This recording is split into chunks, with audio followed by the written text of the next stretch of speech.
আচ্ছা, এই পাশে একটু আপনারা ফলো করেন, পুরোটা এই মাথা থেকে ওই মাথা থেকে শুরু করে সব কিন্তু আপনার ধান ক্ষেত।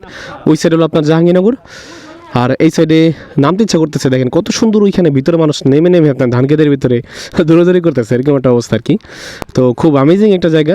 আর আমরা এইখান থেকে মূলত আমরা ফুচকা, চটপটি ইত্যাদি সব কিছুই পাওয়া যায়, কিন্তু চিপস খাইতেছে দেখেন। আমরা এখন কি দেখছি এখানে ছোলা টোলা, পেঁয়াজু টেয়াজু, চটপটি ইত্যাদি অনেক কিছুই আর কি এখানে পাওয়া যায় আর কি।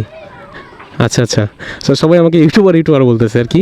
তো এখানে এই যে আমরা একটা রেস্টুরেন্টে ঢুকলাম, এখানে যে সুন্দর রেস্টুরেন্টটা। আচ্ছা, ওই কাসেম ভাই যাইগন, ওই পাশে রেস্টুরেন্টগুলো কিন্তু কি যে ধান খেতের লগে, তো ওটা আপনার যে হলুদ হলুদ সেই জায়গায় সুন্দর লাগে বেশি, এই জায়গায় তো আবার ফাঁকা। এখানকার খাবার হলো আলু ভাজা, বেগুনি, পেঁয়াজু, ছোলা, মুড়ি, এগুলোর ভিতরে আসলে প্রচুর মানুষ ভাই, ওইটাও ভরে গেছে একটা অবস্থা। চটপটি কিন্তু আসলে খুবই ভালো। ফুচকা আমি চটপটি খাইছি 100 ভাই, চটপটিটা খাই দেখেন, আশা করি যে আপনারও ভালো লাগবে আর কি। আমি জানি না ভাই, আমি তো। আর আমার এই ভিডিওটা ভালো লাগলে অবশ্যই একটু ফলো করতে ভুলবেন না। ভালো থাকবেন, আল্লাহ হাফেজ সবাইকে।